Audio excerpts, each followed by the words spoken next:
Whether you started your nonprofit organization or you joined one at some point in your career, it was started to solve a problem.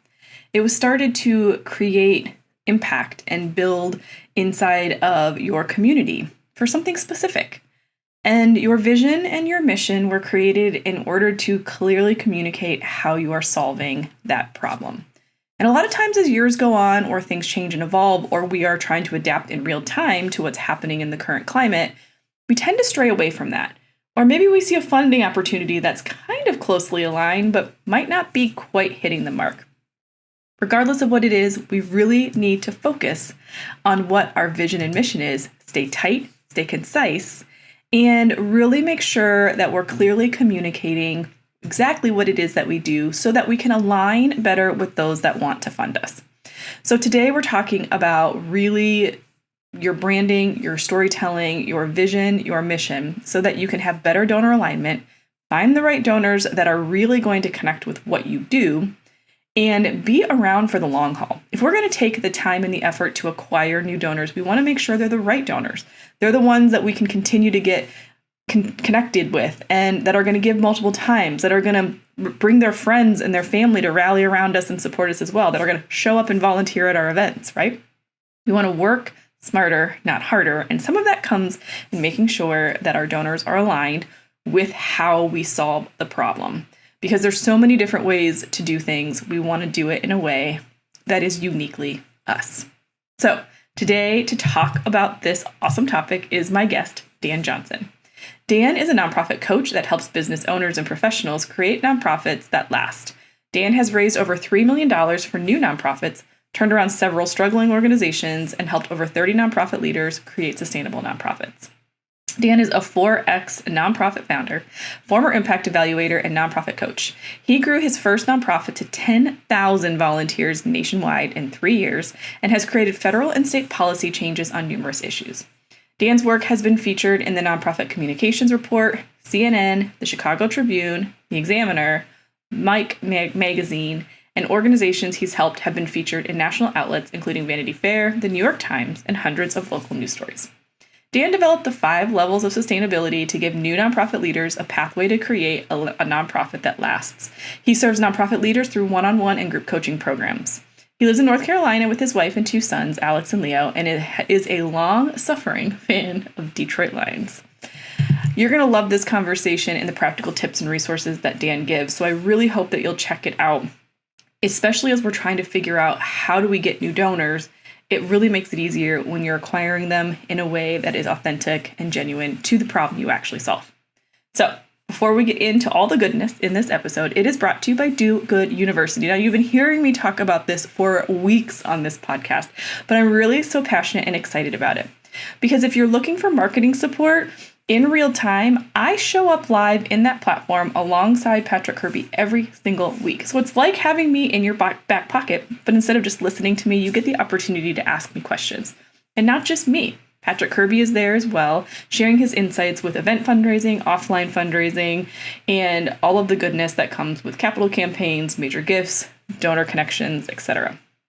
Now, if that's not enough, there's also on-demand trainings and resources on grant management, board management, marketing, social media, all of the things. So I really hope that you'll check it out. You can go to thefirstclick.net/DGU, the letter U, and grab a link for 2 weeks free. You'll also learn a little bit more about what is all inside the platform. But I really hope to see you there. And if you have any questions on if this membership is right for you, please let me know. Hit me up, hello@thefirstclick.net. We'll get on a quick call. I'll walk you through what is all included and what's involved, and we'll see if it's the right fit for where you're at and what goals you're trying to achieve for your organization. But again, check it out at thefirstclick.net/DGU. Let's get into the episode. You're listening to the Digital Marketing Therapy Podcast. I'm your host, Sammy Bedell-Mulhern. Each month, we dive deep into a digital marketing or fundraising strategy that you can implement in your organization. Each week, you'll hear from guest experts, nonprofits, and myself on best practices, tips, and resources to help you raise more money online and reach your organizational goals. Hey friends, please join me in welcoming Dan Johnson to the podcast. Dan, thank you so much for being here today. Thank you for having me on, Sammy. Okay, so we're talking vision, mission, messaging, all of the things. And so before we jump into some strategies, why is this a topic that you love to talk about? Because it's the topic that I came to realize was the key to whether a new nonprofit succeeded or failed. I've started 4 of my own nonprofits, and your listeners are about to get the secret sauce effectively to my consulting company. So I'm mildly nervous, but the reason is that a new nonprofit succeeds or fails based on the strength of its vision. And also, perhaps more importantly, a nonprofit does what the people in charge of it want it to do based on how strong their vision is. And so over the past 2 years, very few people want to work on their vision. They're like, that's corporate mumbo jumbo, whatever. And they don't realize that when they're brand new in particular, or they've not delivered a significant impact, they don't have anything to sell if they're not giving the vision. And they don't have anything for people to join or get excited about if they're not getting the vision. And, I've done just vision statements only vision statements for people before, and 5x'd their revenue. So wow. I'm very passionate about this underlooked and overlooked area of nonprofits and how getting it right can literally change everything at your org. Yeah, well, and you kind of already touched on my first question, which is, I feel you're right. It's like a box we check. Like when you're trying to apply for your 501c3 or you're, doing your board structure and you're kind of creating the structure of your organization, we set this up and then we kind of forget about it, or executive leadership shifts and we kind of forget about it. So how can we kind of, first of all, if we already have it done, how do we kind of keep it front and center for our team so that we ensure that we are kind of sticking to what we've already determined are these mission and vision statements? So first of all, you actually have to have a useful vision. And this is not something that is particularly popular in our space, and certainly not in the corporate space, because it's both hard and it's something people just like to check a box with. But what we call it when you have a really good vision is we call it a transformational vision. Because nonprofits, unlike for-profits, you have a for-profit, you're looking to serve people and provide them with services for whatever their needs are. But if you're doing a nonprofit, you're targeting an area where people don't have the money necessarily to pay for or have some way they can't really access those for-profit services. And you're going in and saying, we can create a transformation in them. If you're a community-based nonprofit, then you're transforming people's lives. If you are an educational nonprofit, you're changing people's minds, transforming their minds. If you are a political nonprofit, you are transforming laws. But you have change as your end game. And if people don't know what change you're going for, i.e. what is your vision, then most of the people you're going to get on board are going to be people who know, like, and trust you, as opposed to people who buy into what you're doing. And you're going to get very different results from that. So if you look at what we consider a transformational vision, so what you'll usually hear is you need a mission, and what you'll sometimes hear is you'll need a mission and a vision.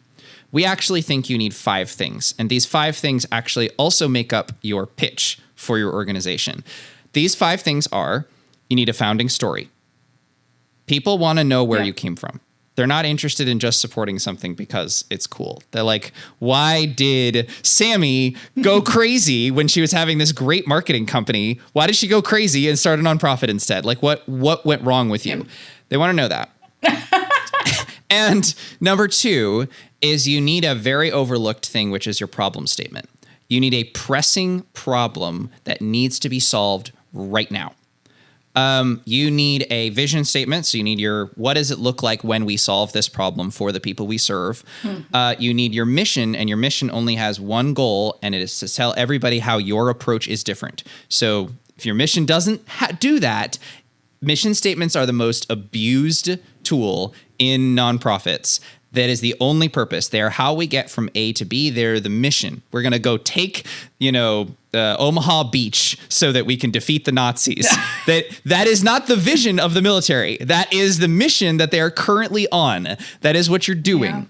And then finally, your values. And your mission, your values really distinguish yourself from other organizations. So if you have these 5 pieces in place, here's my founding story, here's the pressing problem, here's my vivid vision, here's my unique mission and values. Now people understand what you're trying to do when you either really don't have a whole lot to show for it yet, or your leadership team thinks you need to be going in a different direction. Mm-hmm.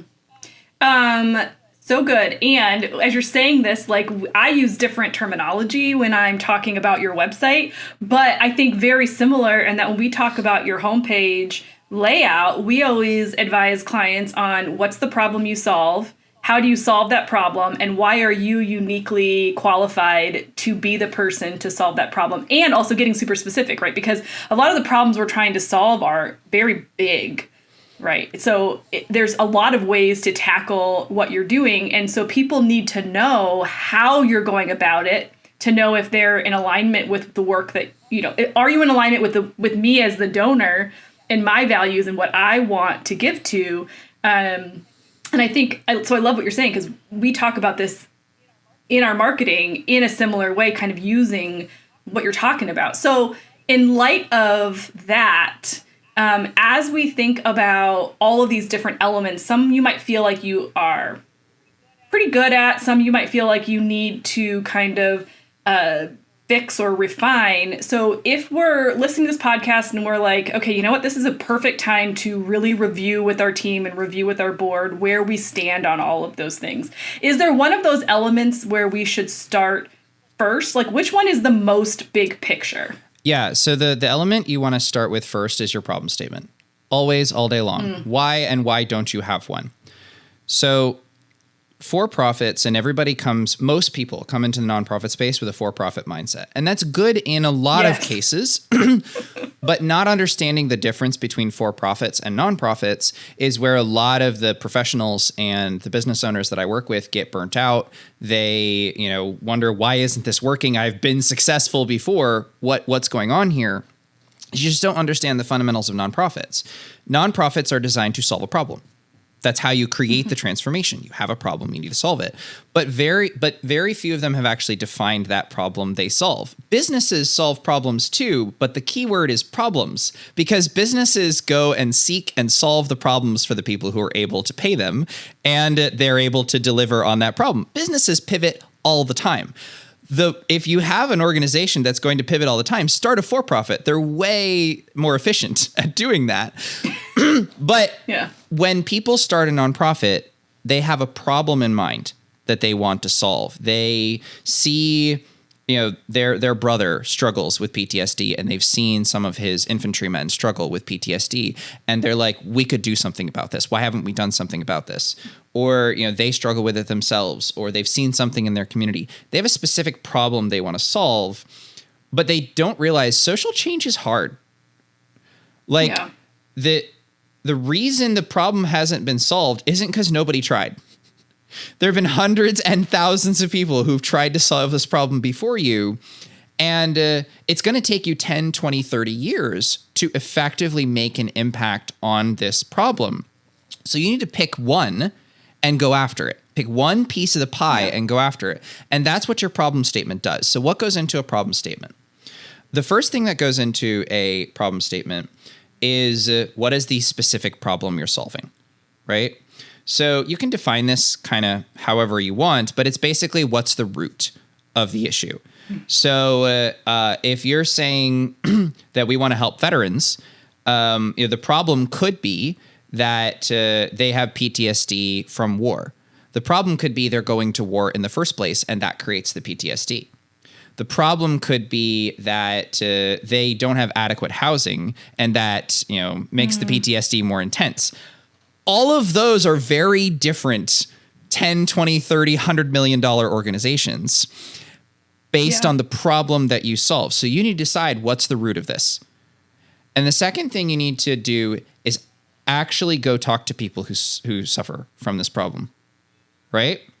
So we're working on a vision statement right now or a problem statement right now that is for a nonpartisan organization, like an educational organization. And their initial problem statement was like, we want to make this system more accessible. Or their problem statement was like, this system is not accessible enough. It disenfranchises people, and it's leads to bad outcomes. Ugh. Okay. Mm-hmm. Let's get specific. And how you get specific is talking to people who actually struggle with this.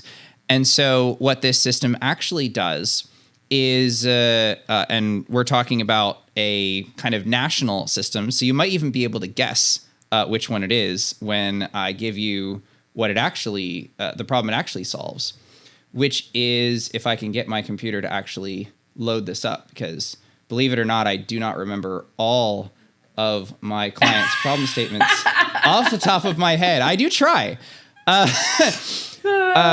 This is one that we came up with. Our election, well, I guess it tells the system. Our election system is so broken that 1 in 5 Americans believe violence is the answer to our problems. The majority of voices aren't heard. People believe that the candidate who wins doesn't win fairly, and politicians we didn't fairly elect are imposing policies on us we didn't ask for.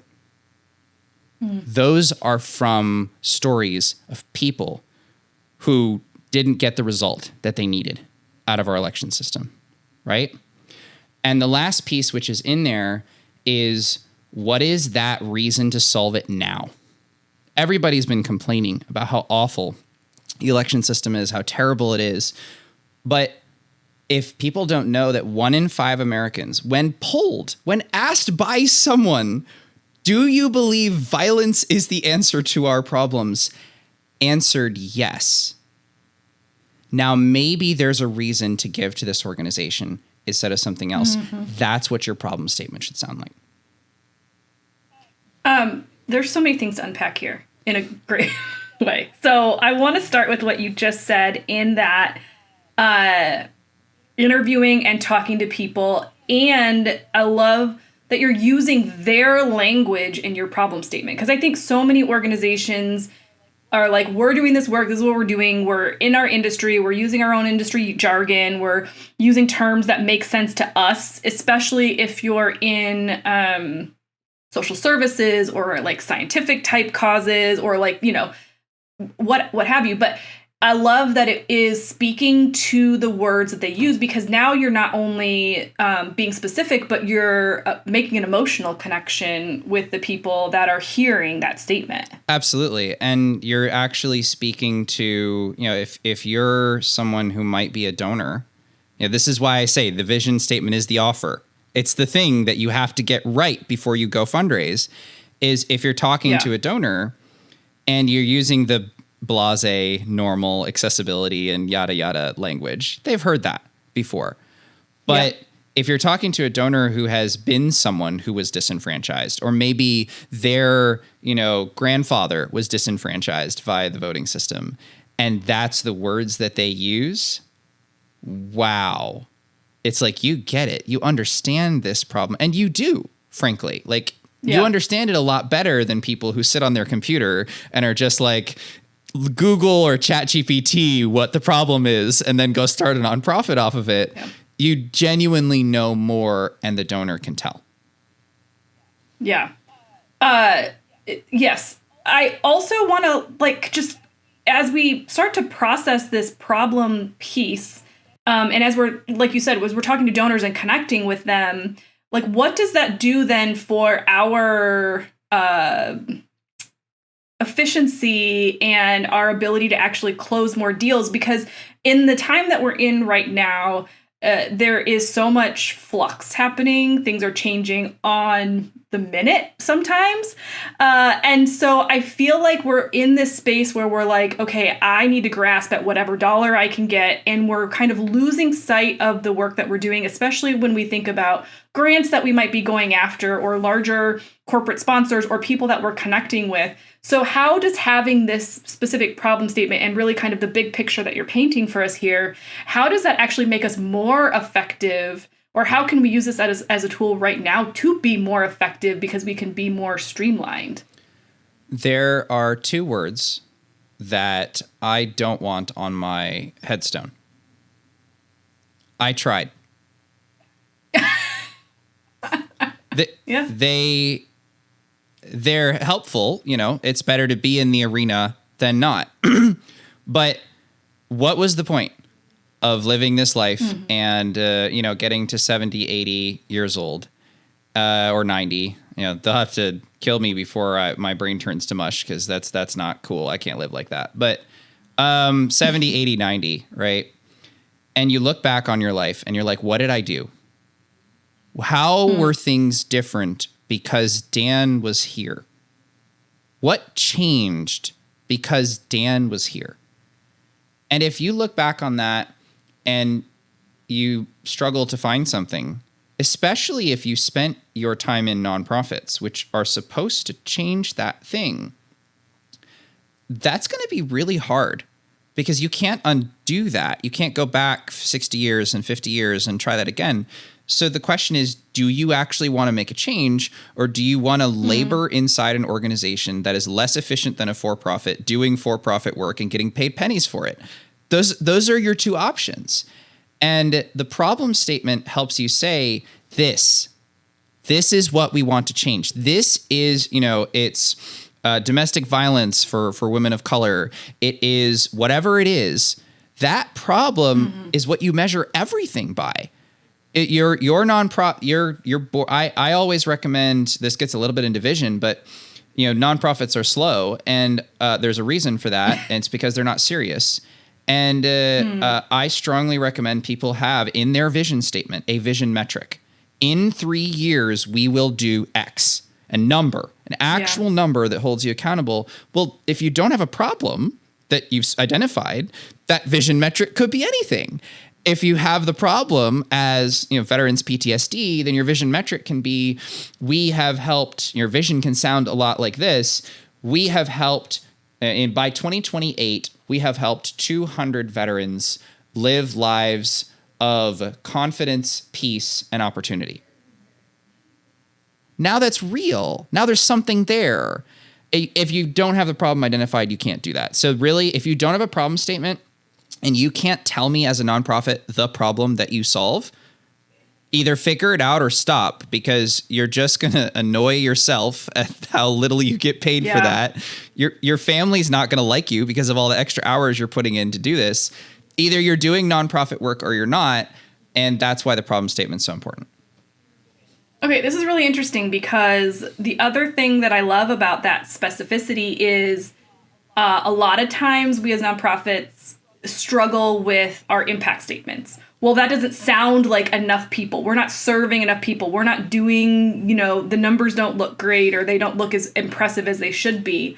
And so I think by being very specific in that vision statement with a timeline and your impact kind of all in one, and having a very specific problem statement, now when you're going and talking to donors, it's like we're laser focused. So it builds trust, right? We're laser focused. This is what we're doing. We're boots on the ground doing this specific thing. Your funds are going to this specific thing.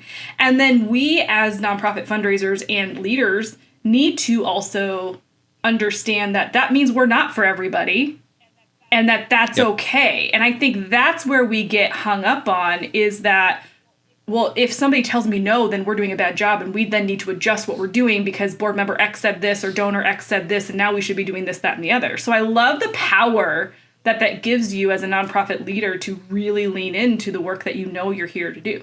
It does. It gives you power when you walk into those meetings, because you know what you're offering. You know whether, if this donor is interested in solving this problem, they're with you. If they're not, they're not. It gives every member of your team, how many of you, either your volunteers, everybody talks about herding cats and all that stuff, right? or your staff members who are going throughout their day to day. If they know what problem you solve, and not just whatever problem Susan wants to solve this week, they can plan. They can come up with their own ideas. They can go execute without you as a nonprofit leader, who obviously has all the time in the world, sitting down and having the one-on-ones with them and giving them ideas and telling them what to do. If everybody knows what the vision is and what you're trying to do, they're not coming up with harebrained ideas. Your donors generally are not coming up with harebrained ideas that you now feel like you have to do because they give you money. Everyone is really clear on this is the world we're creating. And frankly, it just gets you further toward the world you want to create because you started or took over this nonprofit in the first place. Yeah, I love that. Okay, so, I mean, I can geek out on nonprofit fundraising mindset all day long, but I want to come back to, okay, so we've got our problem statement created, we feel good about. We've got specificity in our vision statement. The mission is kind of being our overall guidance. How often do we then need, so if I say my vision statement, like you said, in 3 years, we want to do X, how often am I kind of revisiting these statements, either as a leadership team or as a company as a whole? Like, how often do we want to kind of tackle that and make sure we're still on track? I mean, more or less every week. Why? Why? Okay. That's how companies do their P&L. Right? You get your sales team together and you're talking about where we're at for revenue for the month or for the week or for the day, for the year, depending on the company, but it's usually at least by quarter. And your P&L for a nonprofit is that vision metric. Out of the 200 veterans that we wanted to serve by the next 3 years and get to this point, where are we at? Where are our individual metrics on with the individual veterans? Where's our fundraising at to get us there? What's our marketing doing to get us there? It is an actual accountability thing instead of just everyone's feels good when they give to your nonprofit, which is not bad, but it will be amazing the transformation that you have when you stop thinking of your nonprofit as just a place that people give a bunch of money to when they have it, and just their extras, their garbage, you're a charity, and you start thinking of it as the only kind of organization that can make this impact. You do that, and that's what your vision really helps you do, is define that. You're going to be looking at this every week, every month. Your team's going to be constantly talking about it. You're going to share it with anybody who comes on board. You're going to share it with your donor partners. This is an integral part of who you are, just as much as revenue is an integral part of who a for-profit is. My business coach has us, we go through a whole year-end planning process together as a group. And we do what she called, I don't know if she made it up, but goal cards. So she literally will send us a physical goal card in the mail, and we write our whole thing down. But what's different, and she says, place it somewhere. But what's really interesting is lately she said, place it somewhere on your desk where you can see it all the time. But every month you need to move it somewhere else, because it's really easy. So I say this because it's really easy to be in a board meeting or in a staff meeting every single week and be like, okay, we're going to review our problem statement and our vision. And are we all good? Okay, yep, we're good. It can be easy to get kind of complacent with that. But the visual of moving it around on my wall to different places or on my desk to different places throughout the year really helps you kind of see it differently, because you can't just tune it out then. And I think it's so important what you just said, and I agree 100%, because there's years where I've done the planning process and then I put my goals away and I think I'm working on it all year long, and then all of a sudden I'll pull it out at the end of the year and I'm like, wow, I really did not. And I'm a small team, right? I'm in charge of my business. I make all my own choices, and I'll be like, I did not do what. So I think we think that it's ingrained in our brains. So I love that you said that, that weekly, and it might feel hard, but post it, share it, talk about it, make it. Well, I love the idea of putting it in different places. 'Cause what does your vision do? It is on your website. It's on the front page of your website, not as a statement, because that's boring as hell, but you have your vision integrated into your website, because that's the human action model. Economist Ludwig von Mises, who studied human action, blah, blah, blah, academics, he identified that there were 3 pieces that were required for people to take action, and they are a problem that needs to be solved now, they are a vivid vision of a better state, and they are a path to get from A to B. And you have all of these in your vision, and this is what you need on your website to convert people. This is what you need in your marketing. Some of your marketing should be focused on talking about the problem. Some of your marketing should be focused on talking about the vision. Some of your marketing should be focused on talking about your mission and why you're different and your values. this goes into your marketing. This goes into your onboarding with your volunteers. This goes into everything you do as an organization. Just think, every time revenue is brought up in a for-profit, revision is there in a nonprofit. Okay, I want to talk about one more thing before we kind of wrap this up, because this is such a good conversation. As we think about, like you said, onboarding our volunteers, I think staffing is a big issue for nonprofits' retention of staff. We know that the development space is losing fundraisers at a rampant rate. And not only that, they're just leaving the industry altogether. So it's not even like they're going somewhere else. So we haven't really talked a lot about value statements yet. And I know that's part of your framework. But how important are value statements in addition to everything we've talked about when it comes to attracting the right people, and really being intentional with how we hire or who we bring in as volunteers or who we bring in as board members to kind of help support us in this work? Yeah, so I think value statements can be both very helpful and potentially harmful, depending on how you do them. So values are who you are. That's what it is. That's why it's usually used in a team culture or a staff onboarding or whatever. It's what are the general principles of this group of people that you're a part of. You have your specific policies, but I really hate it when every action turns into a policy that you can't do now. And you can front load that by having 3 core values. If you have 12, nobody knows what they are. 3 core values, 3 nonprofit leaders, 3 core values. And there's a really good article about, I'm trying to remember the name of it off the top of my head, but basically the difference between values that help you and the values that hurt you is values that help you have a way that the organization upholds those values they can be held accountable to the staff over that. So the difference might be our value is innovation. We really value, creativity and blah, blah, blah, blah.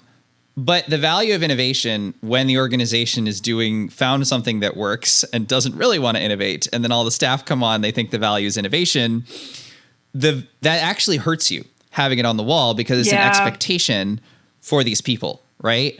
But if you have our value is innovation and you have an enforcement statement under it, which is therefore we hold innovation summits every quarter for 2 hours and bring all our staff together and come up with new ideas and where we want to go. One thing that your organization will do throughout the year, that is a way you can improve your values and make them actually worthwhile. And then they're just necessary. They're necessary bringing anyone onto your team. They're necessary part of the conversation. With any donor who becomes really large, you need to have that conversation with.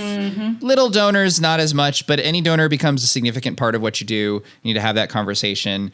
Anybody who's a part of your organization needs to know what your values are, and that's how you ensure that the culture you want is there when you're not. Yeah.